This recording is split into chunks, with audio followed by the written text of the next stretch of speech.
अब हम लोग जो है दूसरा टॉपिक लुसेंट का सीरीज का ये अगला टॉपिक पुराण के बारे में पढ़ते हैं।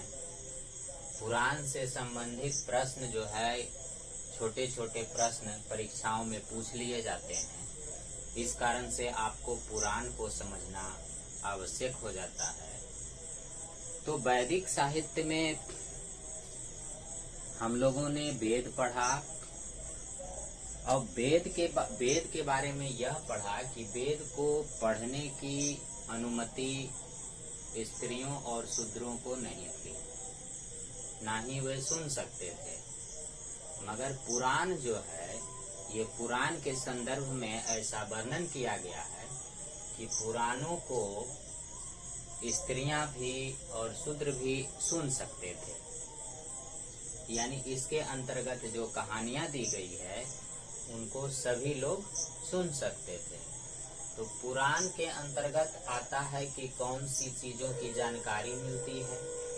तो पुराण के अंदर जो है पुराण के अंदर मुख्य रूप से आप ऐसा समझ सकते हैं कि पुराण के अंदर प्राचीन कहानियां हैं, यानी ऐतिहासिक कहानियों का क्रमबद्ध रूप से जहां विवरण मिलता है उसी विवरण को हम लोग पुराण कहते हैं। उसी विवरण को हम लोग पुराण कहते हैं। यानी पुराण जो हिंदू धर्म ग्रंथ का एक ग्रंथ है, इसके अंतर्गत कई सारे राजाओं, बहुत सारे महान संत, ऋषि मुनि, बहुत सारे वीर राजाओं, देवी देवताओं जैसे दुर्गा, विष्णु या अन्य हनुमान जी, इस तरह से बहुत सारे देवी देवताओं का जो है कहानियां इसमें लिखा गया है। आप लोग देखते होंगे कि जब हमारे घरों में पूजा पाठ हुआ करता है तो उसमें जो पंडित लोग आते हैं वे लोग जो कथा का वाचन करते हैं और हम लोग श्रवण करते हैं तो वे लोग पुराण पढ़ा करते हैं। वो लोग क्या पढ़ते हैं? कोई न कोई पुराण पढ़ा करते हैं। यानी विभिन्न प्रकार के जो पूजा पाठ देवी देवताओं को किया जाता है उसमें सारी कहानियां जो होती है वो पुराण के अंतर्गत लिखी हुई होती है। आदमी का श्राद्ध होता है तो श्राद्ध में गरुड़ पुराण पढ़ा जाता है। इसी प्रकार से अन्य जगह भी पुराण पढ़े जाते हैं। अब है कि पुराण का क्या अर्थ है? तो पूरा का मतलब प्राचीन यानी पुराना, और पुराण का अर्थ हो गया प्राचीन रचना, यानी पुराण का शाब्दिक अर्थ हुआ प्राचीन रचना। अब यहाँ से ये क्वेश्चन परीक्षा के लिए इम्पोर्टेंट है कि पुराण की संख्या कितनी है? तो 18। परीक्षा में ये क्वेश्चन आता है कि पुराण की संख्या कितनी है, तो बोलेंगे 18 पुराण आते हैं। अब देखिए ये 18 पुराण जो है, ये 18 पुराण में से सभी का नाम आता नहीं है। उसमें से आप नाम सिर्फ सुन लीजिए। 18 जो पुराण है उसमें से ब्रह्म पुराण, जिसको आदि पुराण कहा जाता है, फिर है विष्णु पुराण, पद्म पुराण, वायु पुराण या शिव पुराण बोला जाता है, मत्स्य पुराण, अग्नि पुराण, भविष्य पुराण, ब्रह्मवैवर्त पुराण, मार्कंडेय पुराण, लिंग पुराण, बाराह पुराण, स्कंद पुराण, वामन पुराण, कूर्म पुराण, गरुड़ पुराण और ब्रह्मांड पुराण। इस प्रकार से 18 टोटल पुराण होते हैं। इसमें से मार्कंडेय पुराण जो है इसकी रचना मार्कंडेय ऋषि ने की। मार्कंडेय पुराण जो है उसकी रचना की है मार्कंडेय ऋषि ने। और बाकी जितना पुराण है जैसे आदि पुराण या ब्रह्म पुराण या मत्स्य पुराण या गरुड़ पुराण या विष्णु पुराण या वायु पुराण या ब्रह्मवैवर्त पुराण, जितने भी सारे पुराण हैं उन सभी की रचना किसने की है? वेद व्यास ने। लेकिन लुसेंट में एक क्वेश्चन है जो कि प्रायः परीक्षा में आया करते हैं कि पुराणों के रचिता कौन माने जाते हैं। तो पुराणों के जो रचिता माने जाते हैं वो लोमहर्ष और उनके पुत्र उग्रश्रवा को माना जाता है। तो लोमहर्ष और उग्रश्रवा क्वेश्चन आपसे आएगा कि पुराने के रचयिता कौन माने जाते हैं। तो लोमहर्ष और उनके पुत्र उग्रश्रवा। अब पुराणों के रचयिता कौन है? यहाँ पर महर्षि वेद व्यास होगा। वेद व्यास ने लिखा, इन्होंने संकलित किया। सबसे प्राचीन एवं प्रमाणिक पुराण कौन सा है? अब ये क्वेश्चन परीक्षाओं में बराबर पूछा करता है। ये क्वेश्चन परीक्षा में बराबर आता है कि सबसे पुराना या प्राचीन और प्रमाणिक पुराण कौन सा है?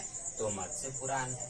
अब एक क्वेश्चन यहाँ से आता है कि राजाओं की वंशावलियां किस पुराण में मिलती है? तो राजाओं की जो वंशावली है वो मुख्यतः 5 पुराण में मिलती है।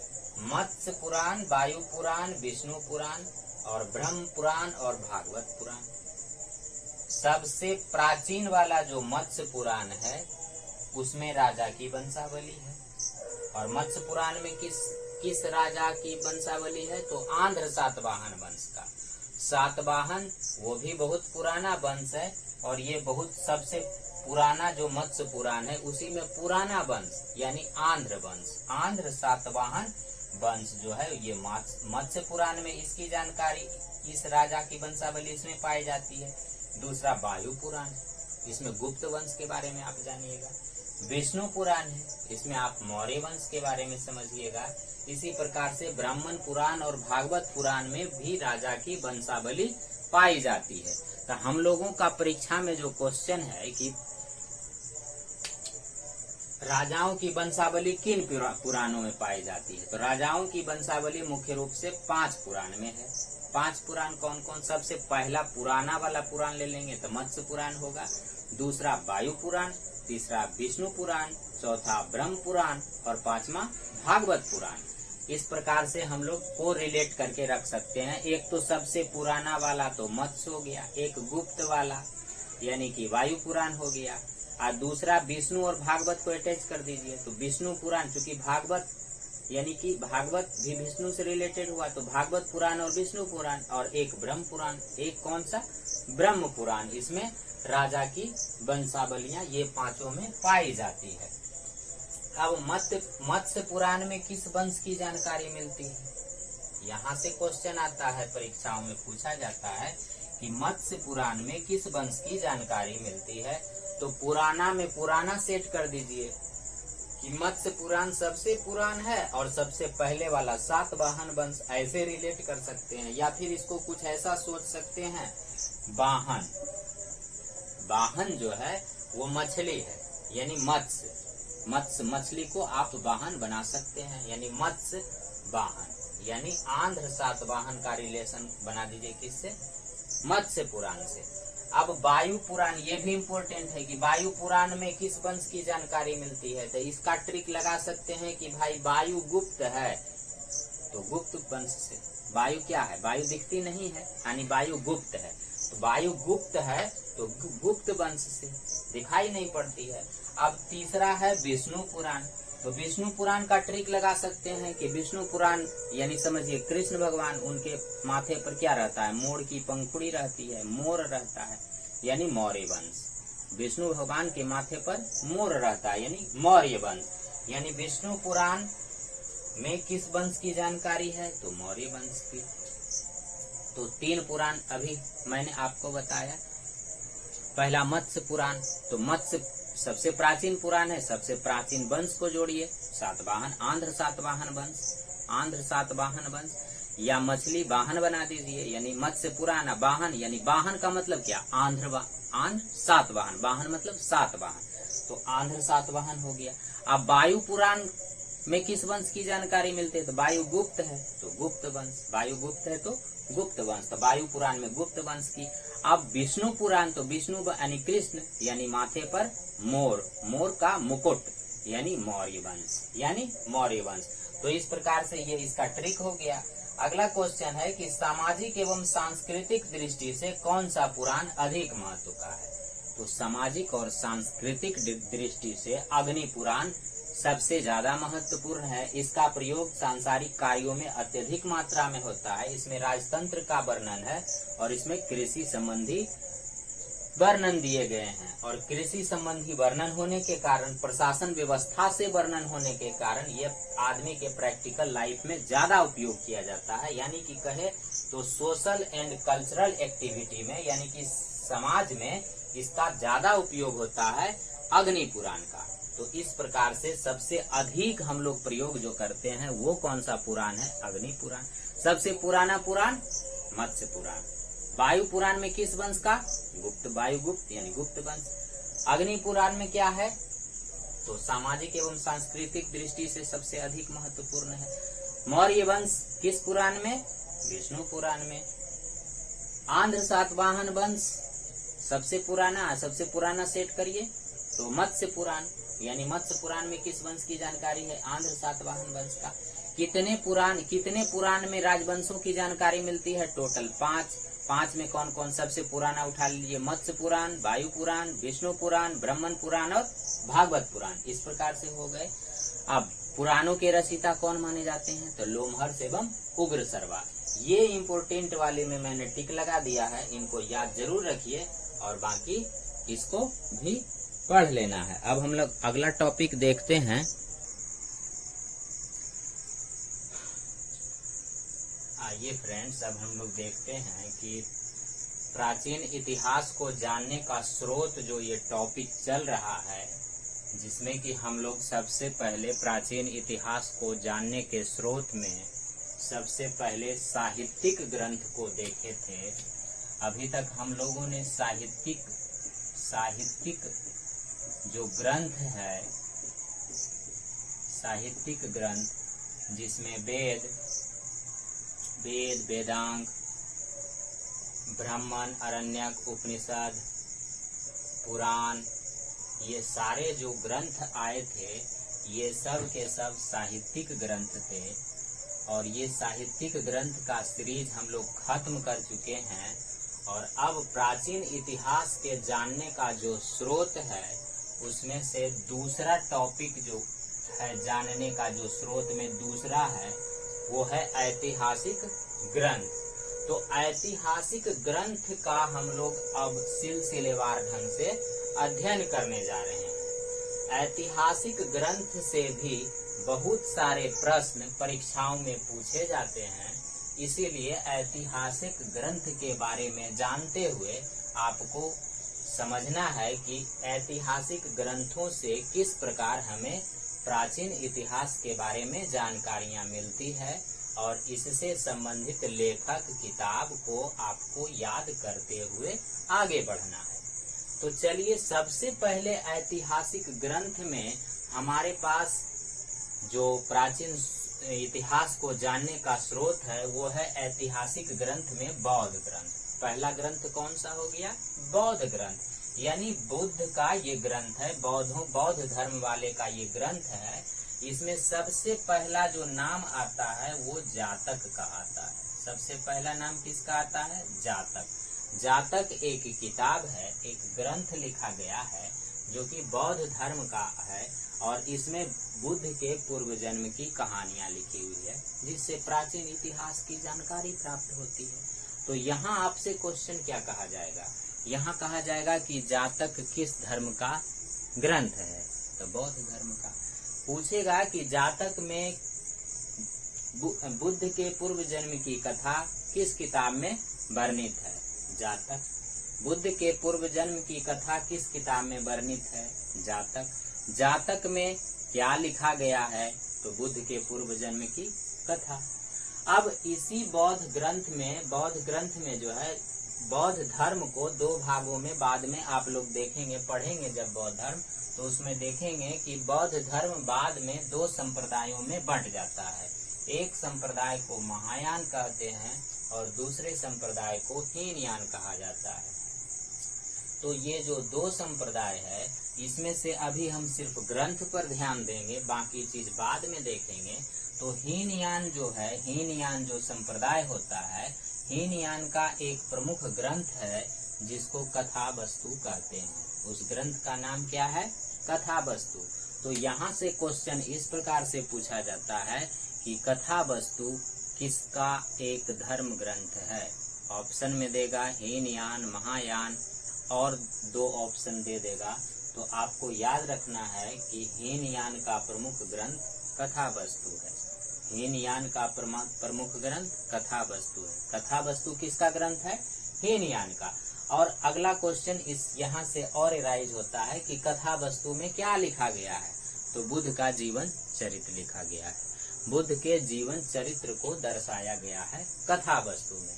तो इस प्रकार से 2 हो गया। एक तो जातक में क्या वर्णित है, तो बुद्ध के पूर्व जन्म की कथा। कथा वस्तु में क्या लिखा गया है, तो बुद्ध के जीवन चरित्र लिखा गया है। आगम जो है वो ये जातक जो है वो एक बौद्ध धर्म ग्रंथ है। कथा वस्तु भी एक बौद्ध धर्म ग्रंथ है। कथा वस्तु हीनयान का है। जातक में बुद्ध के पूर्व जन्म की कथा लिखी है। अब हम लोग जैन ग्रंथ पर चलते हैं। जैन ग्रंथ में ये 3 किताब आता है। जैन ग्रंथ में 3 किताब आता है, आगम, भगवती सूत्र और कल्प सूत्र। आगम, भगवती सूत्र और कल्प सूत्र। क्वेश्चन परीक्षा में जो पूछा जाता है वो इस प्रकार से पूछा जाता है कि जैन साहित्य को क्या कहते हैं। जैन साहित्य को क्या कहा जाता है, तो जैन साहित्य को आगम कहा जाता है। जैन साहित्य को क्या कहते हैं? आगम कहते हैं। आगम एक जैन ग्रंथ है। आगम किस धर्म की किताब है, तो जैन धर्म की। आगम किस धर्म की किताब है? जैन धर्म की। जैन साहित्य को क्या कहते हैं? आगम कहते हैं। दूसरा बुक है भगवती सूत्र। दूसरी एक किताब जो जैन धर्म की है वो है भगवती सूत्र। तो पूछेगा कि भगवती सूत्र किस धर्म का ग्रंथ है, तो जैन धर्म का। भगवती सूत्र जो है ये एक जैन धर्म की किताब है। और भगवती सूत्र में क्या लिखा है, तो महावीर के जीवन चरित्र। बुद्ध के जीवन चरित्र कथा वस्तु में है और महावीर के जीवन चरित्र जो है वो भगवती सूत्र में है। तो इसमें महावीर के जीवन कृत और उनके समकालिक जितने भी राजा थे, यानी उनके समकालिक जो राजा थे उनके साथ उनका क्या संबंध था, इसके बारे में लिखा हुआ है भगवती सूत्र में। तो भगवती सूत्र जो किताब है जैन साहित्य का, उसमें महावीर स्वामी और उनके समकालिक राजा के बीच क्या संबंध था ये लिखा हुआ है। इसके साथ साथ महावीर के जीवन कृत्य, यानी जीवन में उन्होंने किस प्रकार से क्या काम किया, ये चीज लिखा हुआ है भगवती सूत्र में। तो 2 किताबें हो गई, एक जैन साहित्य जिसे आगम कहते हैं, दूसरा भगवती सूत्र हो गया जैन धर्म का किताब। तीसरा एक बहुत इंपॉर्टेंट किताब है, वो है कल्प सूत्र। प्रायः परीक्षाओं में ये पूछा करता है कि कल्प सूत्र के लेखक कौन है, तो कल्प सूत्र के लेखक भद्रबाहु। कल्प सूत्र के लेखक कौन हो गए? भद्रबाहु। और भद्रबाहु और इसमें कल्प सूत्र में क्या है, तो जैन धर्म के प्रारंभिक इतिहास के बारे में जानकारी लिखा है। क्वेश्चन यहाँ से बनेगा कि जैन धर्म के प्रारंभिक इतिहास की जानकारी किस किताब में दी गई है, तो कल्प सूत्र में दी गई है। जैन धर्म के प्रारंभिक इतिहास की जानकारी किस किताब में दी गई है, तो कल्प सूत्र में दी गई है। जैन साहित्य को क्या कहते हैं? आगम कहते हैं। हीनयान का प्रमुख धर्म ग्रंथ क्या है? कथा वस्तु है। आगम जो है ये किस धर्म की किताब है, तो जैन धर्म की किताब है। अगला हम लोग तीसरा ऐतिहासिक ग्रंथ में पढ़ते हैं स्मृति को। स्मृति 2 प्रकार का। स्मृति कितने प्रकार का? 2 प्रकार का। सबसे पुराना स्मृति, परीक्षा में प्राय ये क्वेश्चन बनता है कि सबसे पुराना स्मृति कौन है, तो मनु स्मृति। सबसे पुराना स्मृति कौन है? मनु स्मृति। और दूसरा एक है नारद स्मृति, जो कि गुप्त वंश की जानकारी देता है। आप इसको ऐसा ट्रिक लगा के समझ सकते हैं कि नारद जी किसी भी बात को गुप्त नहीं रखते थे, कहीं ना कहीं बोल देते थे। यानी नारद हो गया गुप्त वंश। नारद किससे संबंधित हो गया? गुप्त वंश से। तो नारद स्मृति गुप्त वंश से और मनु स्मृति शुंग वंश से। मनु स्मृति शुंग वंश से और नारद स्मृति गुप्त वंश से। पुराण में गुप्त वंश से कौन संबंधित था, तो पुराण में वायुगुप्त यानी वायु पुराण गुप्त वंश से संबंधित था, लेकिन स्मृति में नारद स्मृति गुप्त वंश से संबंधित है। मनु स्मृति सबसे पुराना स्मृति कौन हो गया? मनु स्मृति। आपको यहाँ पर परीक्षा के दृष्टिकोण से ये याद रखना है, एक मनुस्मृति, यह सबसे पुरानी स्मृति है, ये इम्पोर्टेंट बन जाता है। दूसरा, कल्पसूत्र के लेखक कौन है, भद्रबाहु, ये इम्पोर्टेंट बन जाता है। तीसरा, जैन साहित्य को क्या कहा जाता है, आगम, ये इम्पोर्टेंट बन जाता है। उसके बाद हीनयान का प्रमुख ग्रंथ कौन सा है, कथा वस्तु, ये भी इम्पोर्टेंट बन जाता है। और बुद्ध के पूर्व जन्म की कथा को किस किताब में है, आगम में। किस किताब में है, आगम में। तो ये जो मैंने टिक किया है ये आपको कंफर्म याद रखना है, इसके साथ साथ इसको बाकी चीज को भी रिपीट करके रखना है। और अगला ऐतिहासिक ग्रंथ हम लोग देखते हैं। अब हम लोग अगला ऐतिहासिक ग्रंथ को देखते हैं। अगला ऐतिहासिक ग्रंथ है अर्थशास्त्र। अर्थशास्त्र जो किताब लिखा गया है ये एक बहुत ही महत्वपूर्ण किताब है और इस किताब की तुलना जो है मैकियावेली के द प्रिंस से किया जाता है। ये अर्थशास्त्र जो है इसमें लिखा हुआ है राजनीति के विषय में, मुख्य रूप से इसमें राजनीति के विषय में लिखा गया है, लेकिन राजनीति के अलावा कृषि और व्यापार का भी कुछ कुछ भाग लिखा हुआ है इसमें। लेकिन मुख्य रूप से अगर पूछा जाए कि अर्थशास्त्र का विषय क्या है तो हम लोग बोलेंगे राजनीति है। अब इस यहाँ से एक इम्पोर्टेंट क्वेश्चन बन के आता है कि अर्थशास्त्र के लेखक कौन है। तो अर्थशास्त्र के लेखक हैं चाणक्य, जिसका दूसरा नाम विष्णुगुप्त और कौटिल्य भी है। यहाँ से भी एक क्वेश्चन बन के आता है कि विष्णुगुप्त किसका नाम है, तो चाणक्य का, या कौटिल्य किसका नाम, चाणक्य का। चाणक्य का अन्य नाम कौन कौन सा है, तो विष्णुगुप्त और कौटिल्य। अब चाणक्य कौन थे, तो चाणक्य जो है ये चंद्रगुप्त मौर्य के प्रधानमंत्री थे। चंद्रगुप्त मौर्य एक्चुअली में चाणक्य के शिष्य थे और चंद्रगुप्त मौर्य को बनाने में चाणक्य का ही रोल रहा है। लेकिन बाद में चाणक्य चंद्रगुप्त मौर्य को सिकंदर के अगेंस्ट में लड़ाते हैं और बाद में पूरे भारत का शासन इसके हाथों में दे देते हैं और खुद जो है चाणक्य चंद्रगुप्त मौर्य के प्रधानमंत्री बन जाते हैं। तो चाणक्य कौन थे, तो चंद्रगुप्त मौर्य के प्रधानमंत्री थे। अब अगला क्वेश्चन, अर्थशास्त्र कितने अधिकरण एवं प्रकरण में विभाजित है। कितने अधिकरण में विभाजित है, तो 15 अधिकरण और 180 प्रकरण। अर्थशास्त्र जो है ये बड़ी किताब है और ये 15 अधिकरण और 180 प्रकरण में विभाजित है। अगला है कि अर्थशास्त्र में किस वंश की जानकारी मिलती है। तो चूंकि अर्थशास्त्र लिखा चाणक्य और उस समय के भारत में, तो उस समय भारत में चंद्रगुप्त मौर्य का शासन चल रहा था, तो इन्होंने मौर्य वंश के बारे में लिखा है। तो अर्थशास्त्र से हमें किस वंश की जानकारी मिलती है, तो अर्थशास्त्र से हमें मौर्य वंश की जानकारी मिलती है। अगला इम्पोर्टेंट किताब है राजतरंगिणी। ये भी एक ऐतिहासिक ग्रंथ है जो कि प्राचीन भारत के इतिहास को जानने का एक मुख्य स्रोत है। और राजतरंगिणी के लेखक कौन है, तो कलहन। राजतरंगिणी के लेखक कलहन और राजतरंगिणी का जो लेखक है ये कलहन है। इन्होंने क्या लिखा है इसके अंदर, तो प्रारंभ से लेकर 12वीं सदी तक के कश्मीर के शासकों का वर्णन किया है।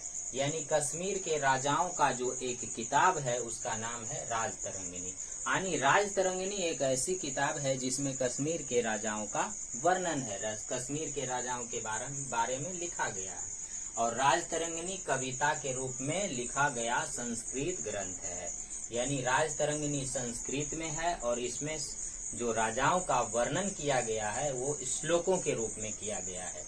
इस प्रकार से आप कह सकते हैं कि राजतरंगिणी एक संस्कृत ग्रंथ है जो कि कविता के रूप में लिखी गई है। अब राजतरंगिणी में कुल कितने सर्ग हैं, तो सर्ग एक्चुअली में कहते हैं अध्याय को। तो अध्याय जो है वो कितने हैं इसमें, तो टोटल 8 अध्याय हैं। कभी कभी पूछता है कि राजतरंगिणी में कितने तरंग हैं, तो तरंग का मतलब अध्याय होता है या अध्याय का मतलब सर्ग होता है। सर्ग बोलिए या अध्याय बोलिए या तरंग बोलिए, तीनों का एक ही मतलब हुआ। तो पूछा जाता है कि राजतरंगिणी में कुल कितने सर्ग हैं, तो 8 सर्ग हैं। राजतरंगिणी में कुल कितने अध्याय हैं, तो 8 अध्याय हैं। राजतरंगिणी में कुल कितने तरंग है, तो 8 तरंग। तो तरंग वाला किताब हो गया राजतरंगिणी, और राजतरंगिणी के लेखक कलहन। तो राजतरंगिणी का आगे है कि राजतरंगिणी का अर्थ क्या होता है, तो राजतरंगिणी का अर्थ होता है राजाओं की नदी। राजाओं की नदी यानी राजाओं का इतिहास, यानी राजाओं का समय प्रवाह। यानी चूंकि राजतरंगिणी यानी राजाओं की पूरी कहानी लिखी हुई है, राज का तरंग यानी राजाओं का तरंग, राजाओं का अध्याय है यानी राजाओं का इतिहास है, यानी राजाओं की नदी है, समय प्रवाह है। तो राजतरंगिणी का अर्थ हो गया राजाओं की नदी। तो यहाँ से इम्पोर्टेंट क्वेश्चन बन के कौन कौन सा आ जाता है, परीक्षा के दृष्टिकोण से समझते हैं। तो अर्थशास्त्र किस विषय, अर्थशास्त्र का विषय क्या है, तो राजनीतिक। एक इम्पोर्टेंट क्वेश्चन ये बन के आता है कि अर्थशास्त्र के लेखक कौन है, चाणक्य। फिर चाणक्य कौन था, तो चंद्रगुप्त मौर्य के प्रधानमंत्री। अगला इम्पोर्टेंट राजतरंगिणी के लेखक के बारे में परीक्षाओं में पूछ देता है, तो कलहन। एक इसको इम्पोर्टेंट मान सकते हैं कि अर्थशास्त्र में किस वंश की जानकारी मिलती है, तो मौर्य वंश की। इस प्रकार से मैंने इसमें 1 2 3 4 5 और 5 को मैंने टिक आउट किया है। ये अधिक बार एग्जाम में आ रहे हैं, और बाकी सब को भी पढ़ना है क्योंकि ये भी सब इम्पोर्टेंट चीजें हैं।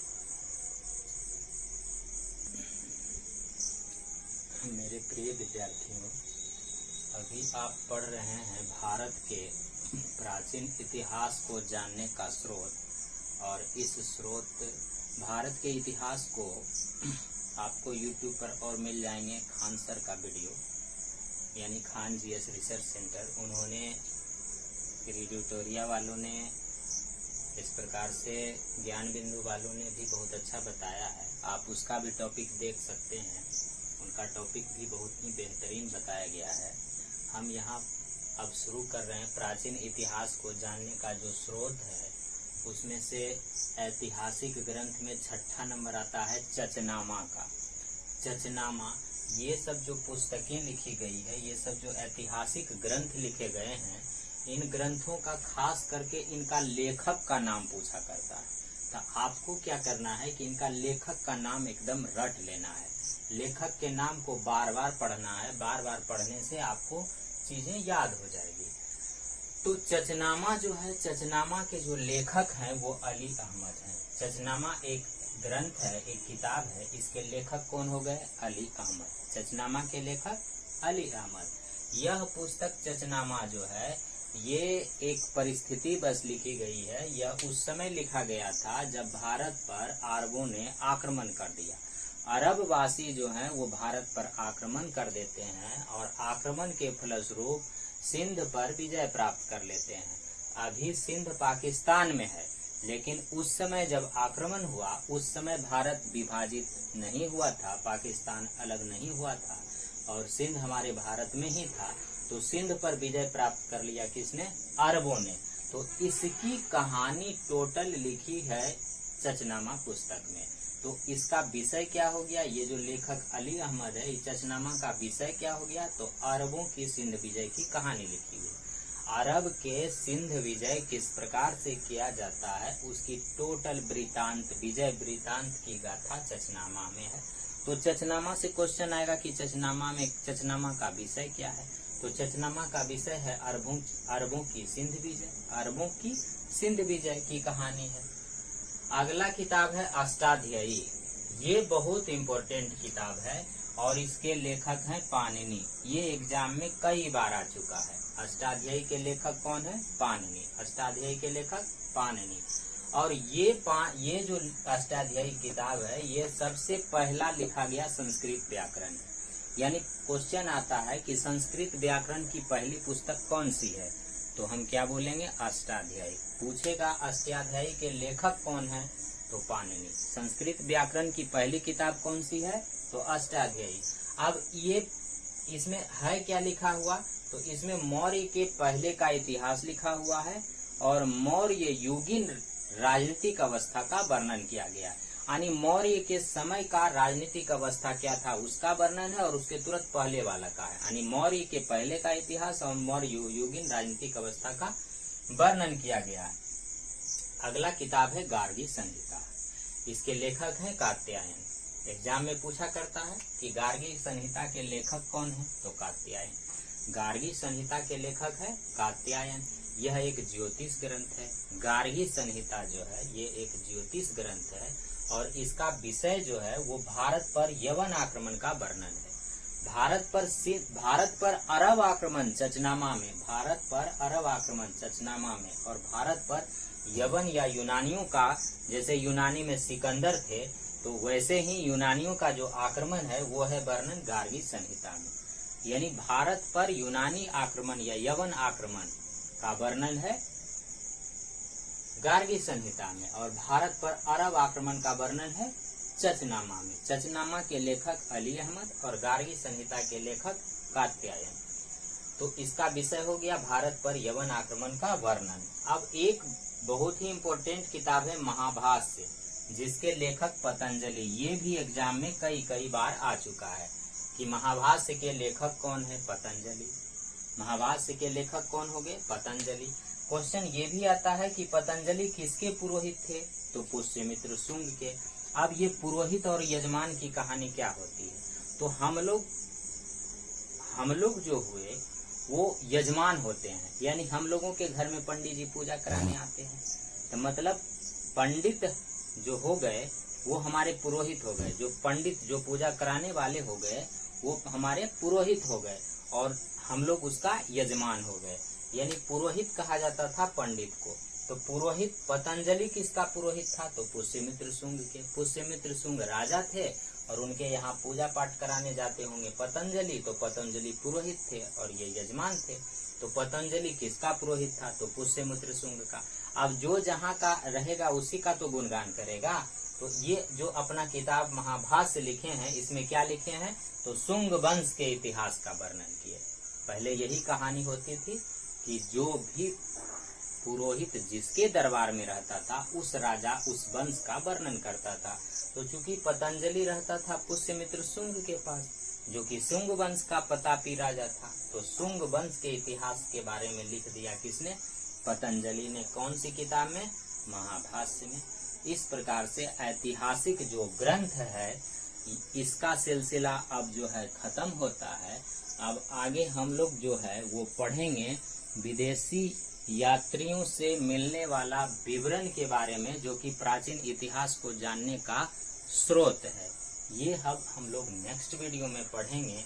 और तब तक के लिए आप लोगों को अगर अच्छा लगा हो वीडियो तो आप लोग इसको सब्सक्राइब, लाइक और शेयर करें, ताकि आपके दोस्तों को भी इससे फायदा हो जाए और मुझे भी इससे मनोबल प्राप्त हो और मैं आगे का वीडियो और अच्छे से तैयारी कर बना पाऊँ, आप लोगों को समझा पाऊँ। ठीक है बच्चों।